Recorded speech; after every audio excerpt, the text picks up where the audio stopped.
Prime news, क्योंकि सच जरूरी है।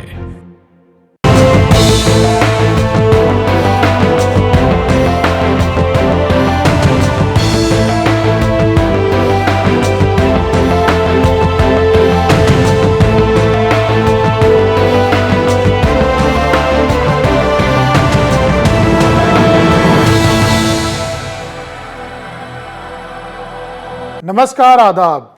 आप देख रहे हैं प्राइम न्यूज। मैं हूं मोहसिन खान।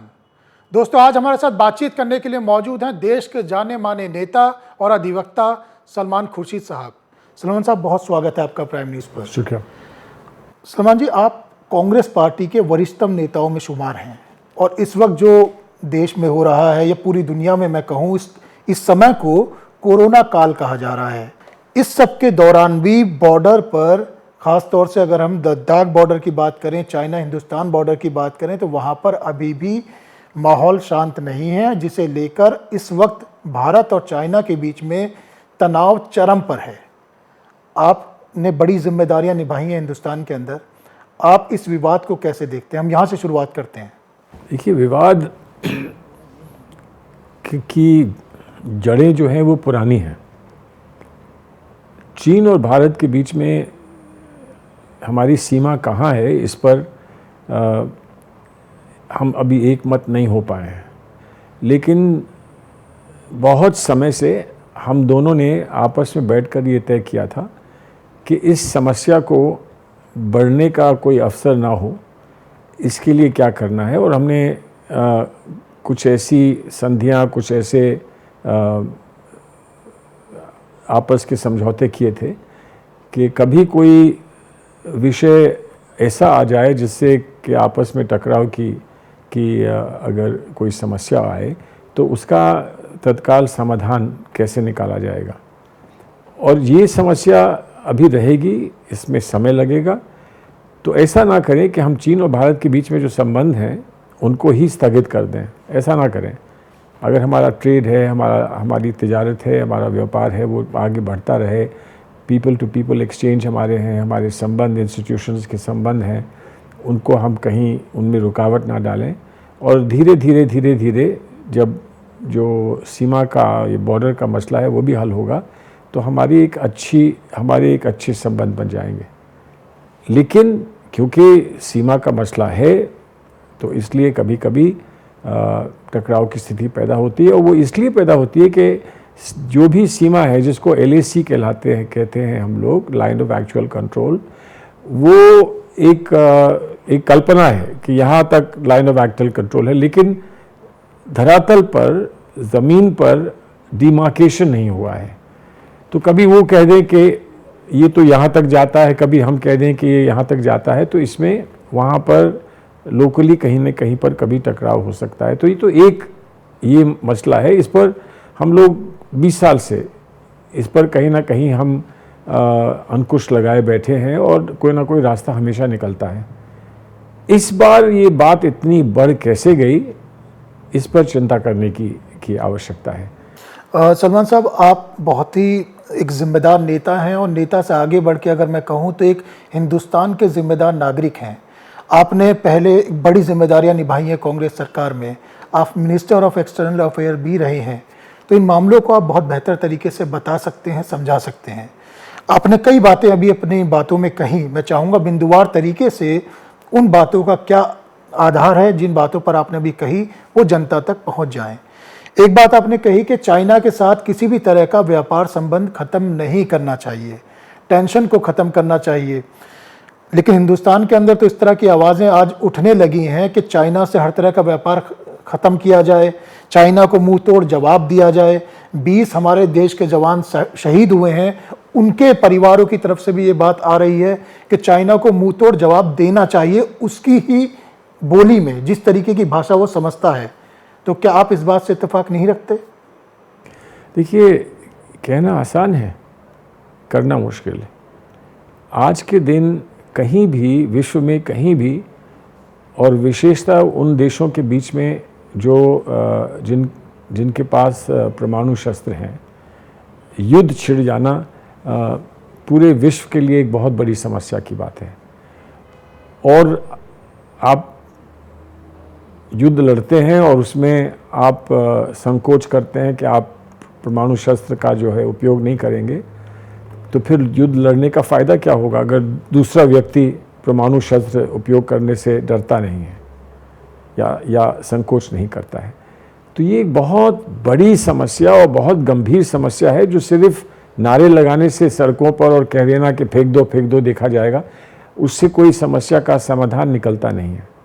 हमारी अस्मिता का प्रश्न है, हमारे लोग शहीद हुए हैं और आक्रोश है, होना चाहिए, इसका शोक भी है, वो लाजमी है, वो समझ में आती है बात।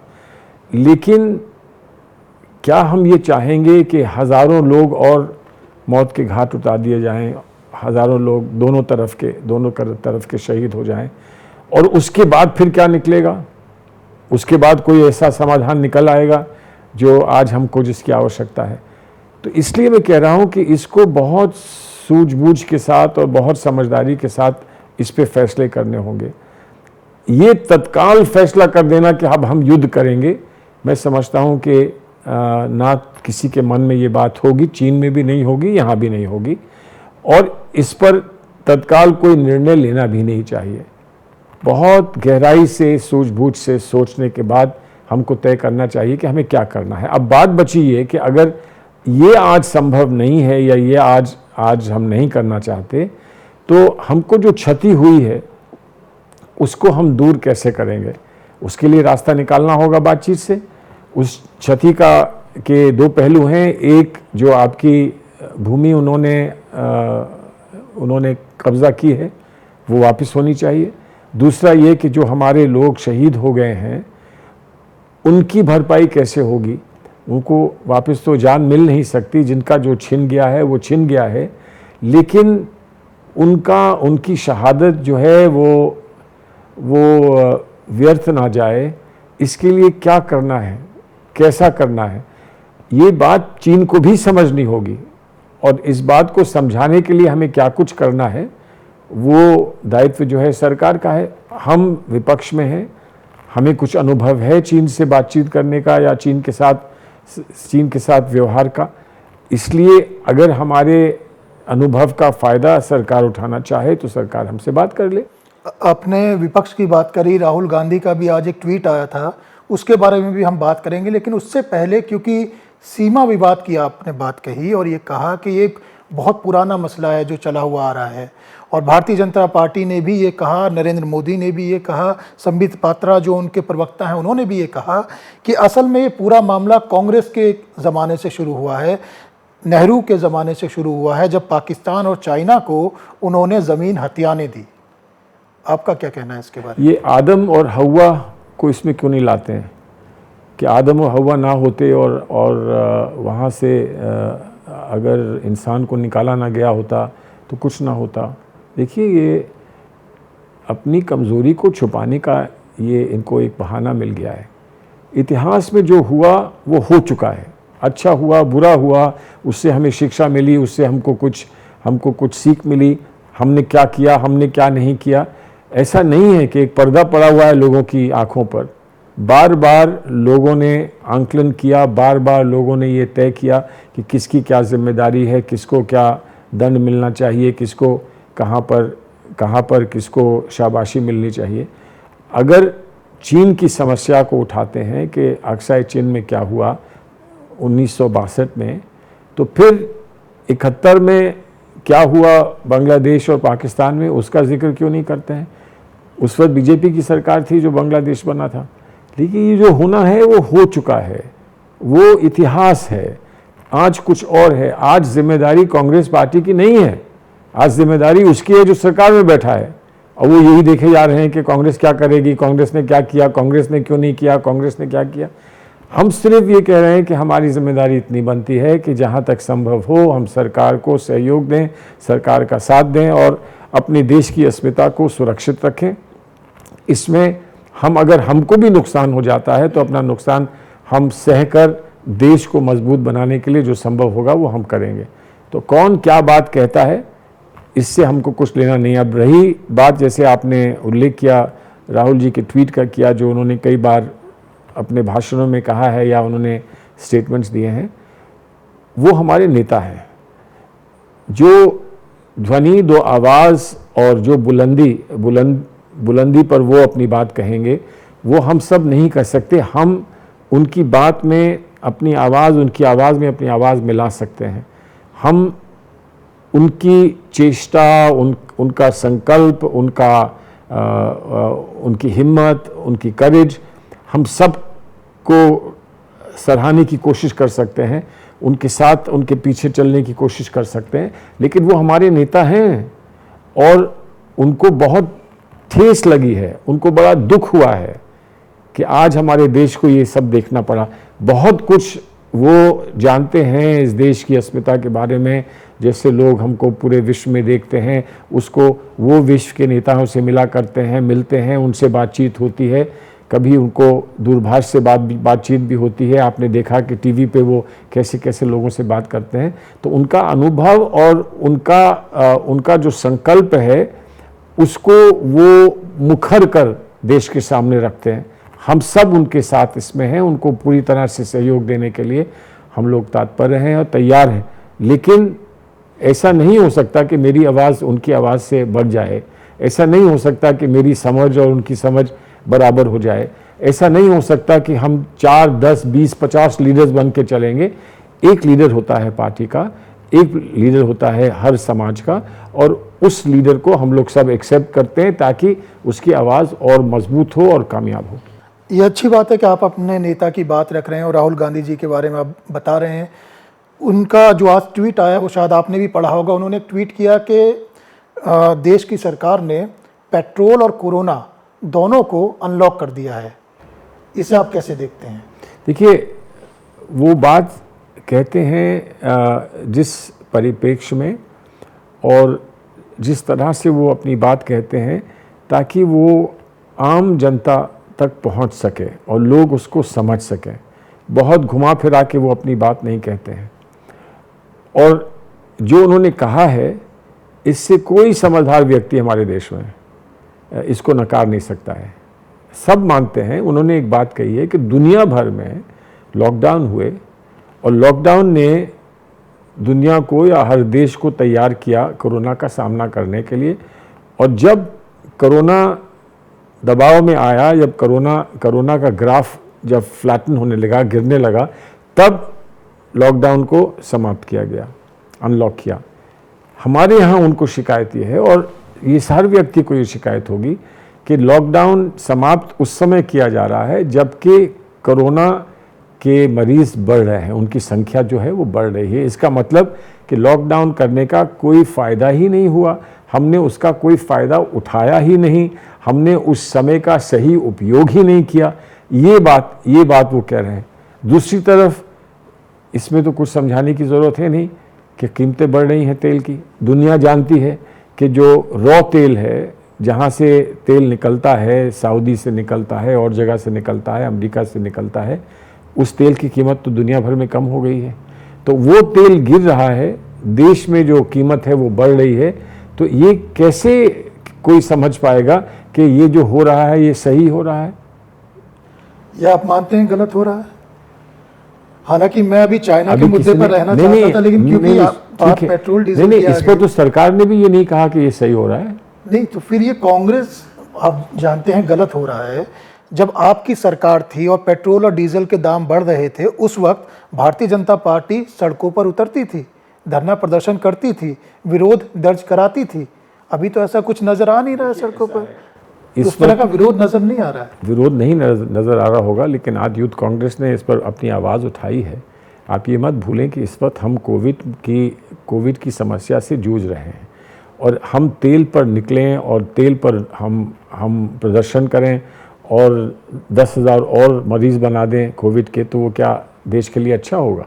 ये सब लड़ाई लड़ी जाएगी, हर चीज़ की लड़ाई लड़ी जाएगी, कोई चीज़ भुलाई नहीं जाएगी। और यही वजह है कि ये हिम्मत नहीं कर रहे हैं कि ये पार्लियामेंट बुलाएं, क्योंकि ये जानते हैं कि पार्लियामेंट होगा तो वहाँ सोशल डिस्टेंसिंग का पूरा ध्यान रखते हुए पार्लियामेंट में ये आवाज़ मुखर कर आएगी और पूरा देश इसको देखेगा, इसलिए वो पार्लियामेंट को नहीं बुला रहे हैं। लेकिन इसका मतलब ये नहीं कि ये सारी चीज़ें हम भूल जाएंगे, कोई भूलने का सवाल ही नहीं। अब रहा ये कि ये क्या करते थे और हम क्या करते हैं।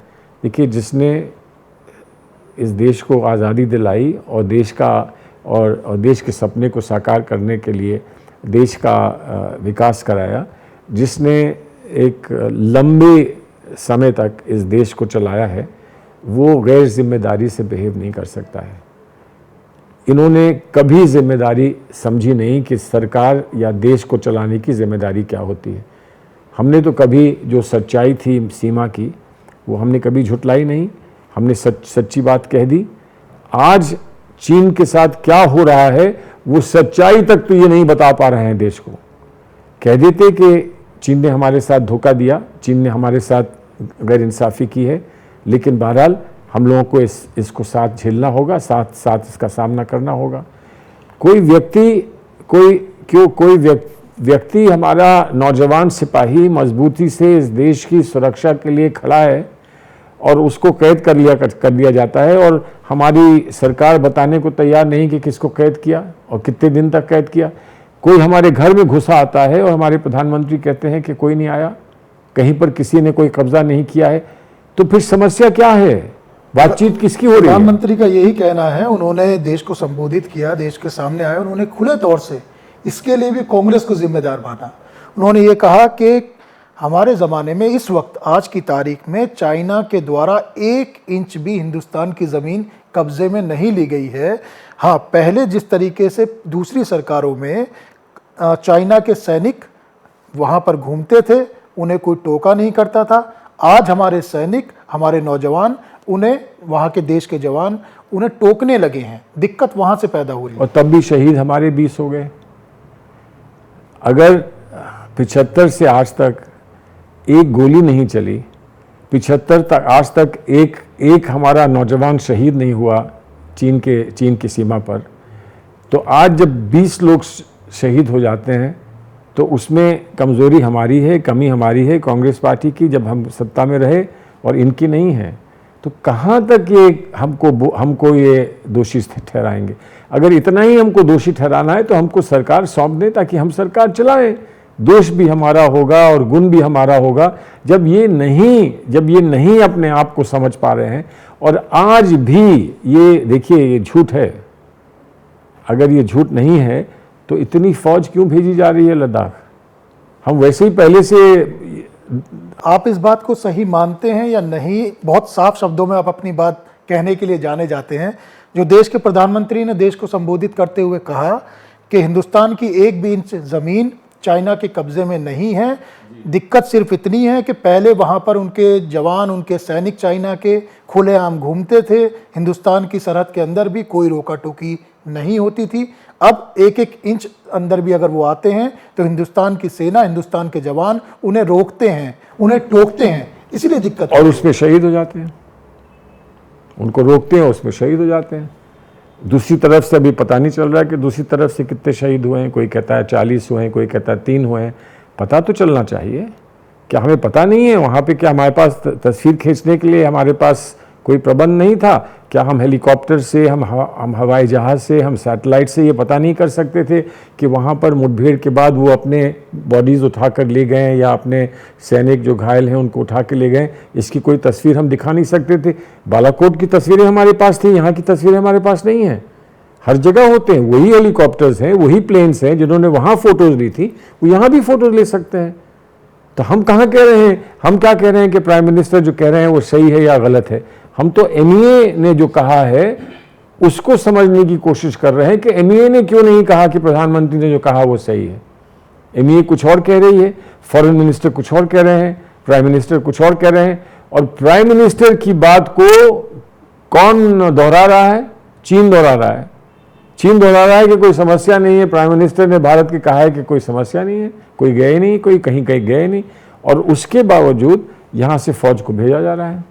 उसके बावजूद ये हमसे कहा जा रहा है कि इस वक्त एक बहुत बड़ा संकट है, और हमसे ये कहा जा रहा है कि अब चीन का सामान मत खरीदो, चीन का सामान मत खरीदो। और जब ये कहा जाता है कि चीन का सामान मत खरीदो, तो उसी टीवी पर, उसी चैनल पर चीन की कंपनियों के एडवर्टाइजमेंट्स लगे होते हैं। क्या इस देश को क्या समझ लिया है? ये समझ लिया है कि हमें किसी में अकल ही नहीं है, ये समझ लिया है कि हमारी आंखें नहीं हैं, हमारे कान नहीं हैं। ये दूसरी बात है कि आप चाहें कि हमारी ज़बान ना हो, लेकिन आंखें तो रहेंगी। ज़बान भी नहीं होगी तो आंखें तो रहेंगी। कांग्रेस पार्टी की अगर हम बात करें, जिस ट्वीट की मैंने अभी बात करी, राहुल गांधी ने आज सुबह ही किया है, उनके ट्वीट करने की कुछ ही देर बाद भारतीय जनता पार्टी के राष्ट्रीय अध्यक्ष जेपी नड्डा की तरफ से भी ट्वीट आया। उन्होंने कहा कि कांग्रेस पार्टी नहीं है, वहाँ पर राजशाही है, एक परिवार का एक सदस्य है, उन्हीं के पीछे सब लोग लगे हुए हैं, जो वो कहते हैं वही मानते हैं, वो पार्टी के रूप में कार्य नहीं करते। वो किस पार्टी में है? वो बीजेपी में है, वो बीजेपी के अध्यक्ष हैं। परिवारवाद का आरोप लगा रहे हैं। वो बीजेपी के अध्यक्ष हैं। परिवार का उपयोग कहाँ किया जाता है? कहाँ परिवार का उपयोग किया जाता है? उनके यहाँ किया जाता है, हमारे यहाँ नहीं किया जाता है। हमारे यहाँ नहीं किया जाता है। वो लोग कहते हैं कि संघ परिवार के लोग हैं हम तो नहीं कहते कि हम फलां परिवार के लोग हैं। लेकिन कांग्रेस पार्टी में अगर हमको कोई नेता अच्छा लगता है, अगर लोकतांत्रिक प्रणाली में हमको कोई नेता हम स्वीकार करते हैं, तो उनको क्या उसमें कष्ट है? उन्हें क्यों इतनी चिंता है? वो अपनी पार्टी की बात करें, हम अपनी पार्टी की बात करेंगे। वो हमारे सामने खड़े होकर वो हमें पराजित कर चुके हैं। हम पराजित हुए थे तो हम हो गए थे, इसलिए वो सरकार में बैठे हैं। लेकिन ये तो लोकतंत्र है, 5 साल बाद फिर चुनाव आएगा। हमने उनको एक बार नहीं 100 बार हराया है, हम फिर हराएंगे। तो इस बात की चिंता है कि ये नेता अगर रहेगा तो उनको फिर से हार का मुंह देखना पड़ेगा। राहुल गांधी जी का डर है उन्हें, आप ये कह रहे हैं? अगर डर नहीं है तो रोज उन पर क्यों टिप्पणी करते हैं? अगर मुझे किसी बात का डर ना हो तो मैं क्यों किसी का उस बात का उल्लेख करूंगा? मैं यहाँ पर बाहर बरामदे में कोई बिल्ली घूमती है, मैं उसकी चर्चा क्यों नहीं करता हूँ आपसे कि आप बाहर जाइएगा, ज़रा बच के जाइएगा, वहाँ एक बिल्ली है, बड़ी खोखवार बिल्ली है। अगर मुझे डर लगता उस बिल्ली से तो मैं अवश्य उसकी बात करता, लेकिन नहीं डर लगेगा तो मैं क्यों बात करूँगा? तो अगर उनको डर नहीं लगता है तो वो क्यों बात करते हैं? उन बातों की बात करें ना जहाँ जिनसे उनको डर नहीं लगता है, वो बात करें। इसलिए मेरा ये मानना है कि वो कहीं ना कहीं उनकी दुखती रग है, उनको अपनी कमज़ोरी दिखती है कि वो बार बार हमारे नेताओं पर प्रहार करते हैं। उनके प्रहार से हमें कोई फ़र्क नहीं पड़ता है। हमने जिसको नेता माना है वो हमारा नेता है और हमारा नेता रहेगा। तो अध्यक्ष बनेंगे आने वाले समय में? देश ये भी जानना चाहता है। नहीं जानते, मैंने हमेशा से ये कहा है कि हम कुछ को नेता मानते हैं, वो अध्यक्ष बन के रहना चाहता है या बिना अध्यक्ष बने सिर्फ एमपी रहना चाहता है, वो हमारा नेता तय करेगा। जब हम ही सब कुछ तय करेंगे तो नेता वो कैसे होंगे? लेकिन आपकी व्यक्तिगत सोच क्या है? आप एक वरिष्ठ नेता हैं, अनुभवी नेता हैं, आपको क्या लगता है कि कांग्रेस का नेतृत्व उन्हें एक बार फिर अपने हाथ में लेना चाहिए? क्योंकि जिस तरह मुझसे पूछेंगे मैं उनको अवश्य ये बात बताऊंगा और यही बात कहूंगा। लेकिन मैं ये मानता हूं कि उनका निर्णय सर्वप्रिय है। उन्होंने जो भी फैसला किया है वो जब भी करते हैं वो हमको बताएंगे। नेता वो हैं। उन्होंने ये नहीं कभी कहा कि मैं नेता नहीं हूँ, ये नहीं कहा। किसी ने कभी ये माना नहीं कि वो नेता नहीं है। तो इसलिए वो नेता हैं। अब प्रेसिडेंट कौन है कौन नहीं है, पंडित जवाहरलाल नेहरू के ज़माने में, इंदिरा जी के ज़माने में एक नेता भी एक राष्ट्रीय अध्यक्ष हुआ करता था पार्टी का, और एक प्रधानमंत्री हुआ करता था। जब पंडित जी प्रधानमंत्री थे तो राष्ट्रीय अध्यक्ष भी हुआ करते थे बहुत दिन तक। इंदिरा जी के साथ भी ऐसा भी रहा। बरुआ जी आखिर राष्ट्रीय अध्यक्ष थे हमारी पार्टी के। तो इसलिए कौन राष्ट्रीय अध्यक्ष है, कौन नेता है, इसमें अंतर है। नेता वो हैं, और इस पर मैं नहीं समझता हूं कि कभी कोई संदेह था, कभी कोई इस पर कोई सवाल उठाए। सलमान साहब, जाते जाते, क्योंकि समय की एक सीमा है और समय समाप्ति की ओर है, हम प्रोग्राम के अंतिम पड़ाव पर हैं, लेकिन जाते जाते जल्दी से 2-3 सवालों के जवाब आपसे और चाहते हैं, क्योंकि जनता जानना चाहती है और आप कुछ भी बोलते हैं तो उस बात की एक वैल्यू होती है। कांग्रेस का ग्राफ लगातार गिरता जा रहा है, ये तो आप मानेंगे? गिरता जा रहा है, मैं मानने के लिए तैयार नहीं हूँ। कांग्रेस का ग्राफ गिरा है, इसमें दो राय नहीं है। कांग्रेस का ग्राफ गिरा है, लेकिन गिरने के बाद कई जगह पर स्थिर भी हुआ है, स्टेबलाइज भी हुआ है। हम ये ना भूलें कि हमने राजस्थान में इनको चुनाव हराया है। हम ये ना भूलें कि मध्य प्रदेश में हमने चुनाव हराया था, और मेरी उम्मीद ये है कि जो उपचुनाव होंगे उसमें फिर से इनको पता चलेगा कि आपके मजबूत साथी वहाँ से बीजेपी चले। हाँ, मुझे दुख है कि वो चले गए। लेकिन अब कोई तो कारण रहा होगा, हुआ होगा तो उनसे नेतृत्व पूछिए। में हो सकता है, वो तो उन्हें उनसे, शंका हो। वो तो आप उनसे पूछिए। देखिए, जो नहीं गया है आपके साथ, आपके पास बैठा हुआ है, तो वो बता सकता है कि वो क्यों नहीं गया है। लेकिन जो गया है वही बता पाएगा, जो गया है उससे पूछिए आप। आपने भी देश के प्रधानमंत्री नरेंद्र मोदी की और देश की सरकार की आयुष्मान योजना जो आई थी उसे सराहा था, तो फिर आप बहुत कैसे, तारीफ करी थी। फिर आप कैसे कह सकते हैं कि हर चीज़ में हम विरोध करते हैं? अच्छा काम करेंगे तो हम उनको सराहेंगे, अगर अच्छा काम करेंगे तो हम समर्थन देंगे। ये हम समय समय पर देखते हैं कि कांग्रेस के वरिष्ठ नेता, पूर्व कैबिनेट मंत्री समय समय पर प्रशंसा करते रहते हैं मोदी जी की। प्रशंसा मोदी जी की नहीं कर रहे हैं, एक कार्यक्रम की कर रहे हैं। तो वो तो पागलपन होगा कि हम कार्यक्रम का विरोध इसलिए करें कि हमें मोदी जी का समर्थन नहीं करना है। मोदी जी अपना काम करें, वहाँ भी अगर मोदी जी अच्छा काम करेंगे तो हम अवश्य कहेंगे कि मोदी जी ने अच्छा काम किया है। लेकिन अगर कोई गलत चीज़ होगी तो हम कहेंगे कि वो गलत चीज़ है। तो आयुष्मान किसी को बुरा लगता है तो वो मेरे सामने आकर मुझसे कहे कि आयुष्मान बुरा है, आखिर वो कहे मुझसे। अगर आयुष्मान का पूरा पालन नहीं हो रहा तो मुझसे आकर बताए, कोई विसल ब्लोअर है तो मुझे वो आकर बताए। लेकिन मैं सिर्फ बैठकर यहाँ आयुष्मान का विरोध करूँ कि इसमें मोदी जी का कहीं ना कहीं हस्तक्षेप है, तो वो मेरा तो कम से कम राजनीति के बारे में ये विचार नहीं है कि आपको ऐसे राजनीति करनी चाहिए। आज आम जनमानस की ये एक आवाज़ है, ये आमतौर पर ये कहा जा रहा है कि देश का विपक्ष बहुत कमज़ोर है, इसीलिए आवाज़ नहीं उठा पाते, कोई विरोध दर्ज नहीं करा पाते। ऐसा क्यों कह रहे हैं? उन्होंने जितना हमको कर दिया है हम उसको निभाने की कोशिश कर रहे हैं। विपक्ष को 50 पर लाना, 300 सीटों से 50 पर लाना, ये काम तो आम जनता ने किया है।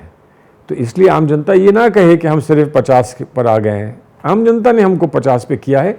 अब हमारा काम ये है कि हम आम जनता को विश्वास में फिर से लेकर 50 से फिर आगे बढ़ें, और हम बढ़ेंगे। हमको पूरा विश्वास है कि हम आगे बढ़ेंगे। लेकिन विपक्ष को क्या करना चाहिए? विपक्ष को वो करना चाहिए जो जॉर्ज फर्नांडिस करते थे, कि वो जाके ट्रेन उड़ा देते थे। जब उन्होंने विरोध किया था, इमरजेंसी का विरोध किया था, विपक्ष को ये करना चाहिए कि विपक्ष जो है वो सड़क रोक दे। विपक्ष को ये करना चाहिए कि वो करे जो गुजरात में हुआ, या वो करे जो बम्बई में हुआ, वो करे जो और जगह पे हुआ, देश भर में फसाद हुए, राइट्स हुए। विपक्ष को ये करना चाहिए। हम नहीं मानते हैं कि ये विपक्ष का काम है। हम मानते हैं विपक्ष का काम है कि शांतिपूर्वक वो डेमोक्रेटिक प्रोसीजर से विरोध करे, और विरोध करने के लिए जो कुछ माध्यम उसके पास अवेलेबल हैं वो उसका उपयोग करें। ऐसा हम करेंगे, और हम ये मानते हैं कि हम में वो मादा है कि एक दिन एक बार फिर खड़े होकर हम जनता का विश्वास जीत पाएंगे। आखिर में सलमान साहब, अगर आप प्राइम न्यूज़ के माध्यम से दर्शकों को कोई मैसेज देना चाहते हैं, कुछ कहना चाहते हैं, तो कह सकते हैं। देखिए, कठिन समय है।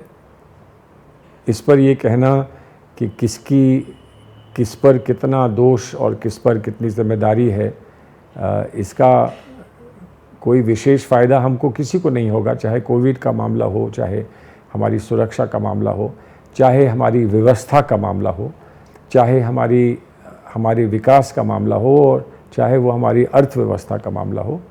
किसी को दोष देने से तो कुछ होगा नहीं। हम सब पर कहीं ना कहीं कुछ दायित्व है। हम सब कुछ कर सकते हैं। हम सब का कुछ ना कुछ योगदान हो सकता है, कंट्रीब्यूशन हो सकता है। हम अपने योगदान को, कंट्रीब्यूशन को, अपनी जिम्मेदारी को, अपने दायित्व को समझें, और इस देश को मजबूत बनाएं, खुशहाल बनाएं और हंसमुख बनाएं। ऐसा हमारा प्रयास होना चाहिए। और इन सब चीज़ के लिए वार्ता और संवाद अति आवश्यक है। और संवाद का एक रास्ता है मीडिया के माध्यम से आप जहाँ भी हों, हम जहाँ भी हों, एक दूसरे तक पहुँच सकें। मैं उम्मीद करता हूँ कि आपका ये चैनल आपको इस कार्य में, आपके इस लक्ष्य में कामयाबी देगा। जय हिंद।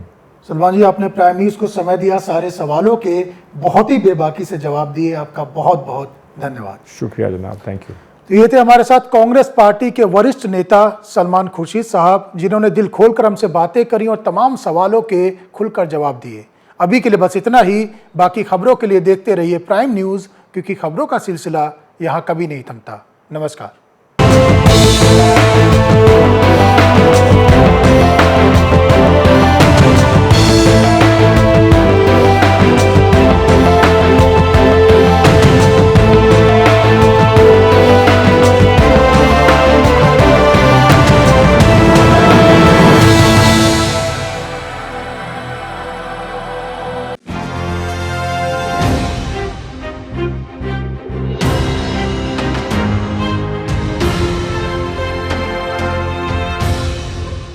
ये है प्राइम न्यूज,